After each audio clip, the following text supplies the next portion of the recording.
Hey everybody, we are back with yet another devotion for you geared toward teens and young adults. My name is Jennifer Elrod, youth pastor at Honey Path Pentecostal Holiness Church, and this is Marissa, and I'm a freshman at Emmanuel College. And we were all dark and twisty last week, and now we have a total emoji explosion as we talk about mood swings. So what exactly is a mood swing? Well, a mood swing, first of all, a swing. It's a shift or fluctuation from one condition, form, position, or object of attention to another. And a mood is a prevailing attitude or a conscious state of mind. What would you say, conscious? Yeah, a conscious state of mind, because you choose to be there, is a conscious or predominant emotion. Ooh. But a mood swing is definitely a place that we have chosen to be, an attitude that we've chosen to have. And, you know, 1 minute you're up and 1 minute you're down. And I even looked it up. Are mood swings normal? And WebMD says maybe. It really said maybe. They're supposed to have the answers to everything. And it said, as long as it does not disrupt your life or the life of others around you. But if that's the case, then I would say about 99.9% of mood swings are abnormal. They are full of disruptions and distractions. And I remember when I wasn't around when mood rings were created. I'm not that old, but I do remember having one as a child and a teenager. And they actually came about in the 70s when they coined it like the me decade. Everybody was on this path to self-discovery. And so they wore these little rings that were supposed to change as your body temperature changed. And so they said stress would actually like cool your temperature down, and anger would make your temperature rise. But I just think we all struggle with mood swings because we struggle with emotions. Right. So we go back to the internet and we look up ways to kind of deal with mood swings. How do we stabilize a bad mood? Well, we could go on a long car ride in the country. We could, even though I'm allergic, you can pet a dog. Don't pet a dog. I'm Please not don't going to pet a dog. You can drink coffee. Oh, look, yes. We got it. Coffee. Oh, yeah. You can eat chocolate. Eat chocolate. Oh, what if it was workout? I That don't is so do not that. going to stabilize a bad mood with me. Read a good book. I can handle that if the book's the Bible, especially, right? Yeah. But call a friend. That'll help. Clean. That's not going to help either. No. But I even was scrolling across Spotify one day and it said it was a mood boost. So you can play some music, yes, and you can actually order you a mood boost supplement off Amazon. So there you go. All kind of ways that you can kind of help stabilize when you are going through a mood swing or a bad mood. And there were some definite examples of folks with some mood swings.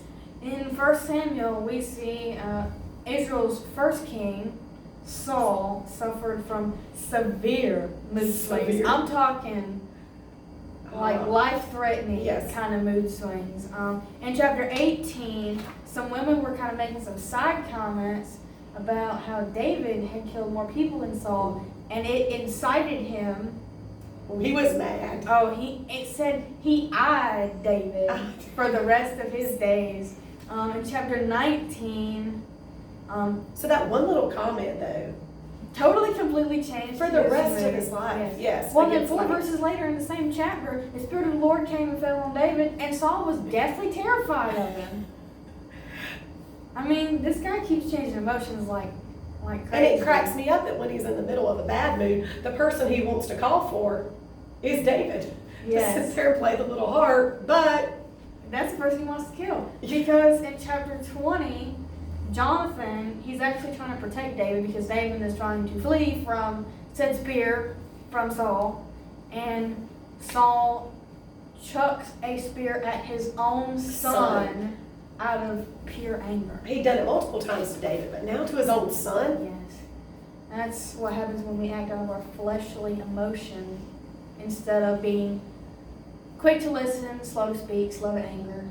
So most of the time when we're having a mood swing, actions ends up following, and then the consequences of whatever actions that we've done in the midst of it. Exactly. And those actions need to, in some words, show Jesus. They need to be an example of who Christ really is and what he is like. And when we act in our fleshly emotions, we tend to, we really deviate from that. Because when we throw a spear at somebody out of pure anger, I'm pretty sure Jesus would not do that. And we often ask, what would Jesus do? Jesus would not throw a spear at someone. Not out of anger. And a lot of times we find ourselves influenced by others' moods. Maybe we went to school or went to work and we were in a great mood that morning. Had gotten up on the right side of the bed, already spent our time with the Lord, and then somebody else said something or was in a bad mood and then got us in a bad mood. And that's kind of what happens with David. Because when I was looking up folks in the Bible who had extreme mood swings, we knew Saul. But David popped up as like number one, even above Saul. How crazy is that? And because David was the one who served God wholeheartedly, a man after God's own heart, but it was because of Saul's mood swings and his constant need to have to run and hide that all of a sudden now David had these mood swings. And if you've ever read the book of Psalms, you can see how his mood swings like a pendulum all the time. Because in Psalm 23, that boy thought he was about to die. He was in the valley of the shadow of death. But then in Psalm 24, he is singing a song of triumph. So he went from severe depression to extreme joy. Yes, up, down, up, down. One minute he would be in the bottom of the pit in the valley, and then the next minute he's, his soul is bursting forth with great joy. Yes, as the songs say. So this does not show consistency and stability in the life of a believer. While we know it's going to happen, that's not exactly modeling that we have from God, who is very stable. So as much as we know that moods, they can be a little hormonal at times. Yes. We know, girls, we understand. They could be a form of chemical imbalances. A lot of the times we've just made ourselves slaves to how we feel. And how we feel is based on circumstances. Other people, what they've said to us, what they've done to us, what's going on in the environment around us. The majority of the time it's not spiritual. We focus on the circumstance rather than the one who can get us out of the circumstance. And then everything, our physical, our emotional, our spiritual, and our social lives, because think about how many times you're in a bad mood and just don't want to be around people, are all becoming dictated and slaves to our moods. Basically, the gist of Romans 6:16 basically was you become a slave to your thoughts, therefore your moods, which are all closely connected, your thoughts and your moods, the circle, and then actions ends up following it. So mood swings, they kind of toss us to and fro. They're kind of like 1 minute riding the wave, that cloud nine that David was on. And then 1 minute, you're completely underwater. Yes, and gasping for that last breath. But the thing about it is it's over and over and over. And we just feel completely shaken and out of control. And Psalm 16:8 tells us, if the Lord is before us, we shall not be shaken.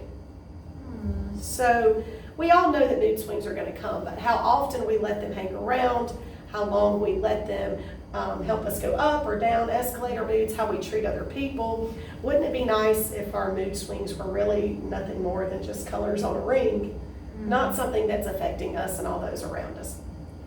That would be pretty great. I think in all things we've got to look at the example of Christ, which is to be loving, patient, compassionate, kind, forgiving. That's a hard one. How many times do we hold grudges? And a lot of times that revenge and that anger becomes a predominant mood in our lives. And we stay there a long time.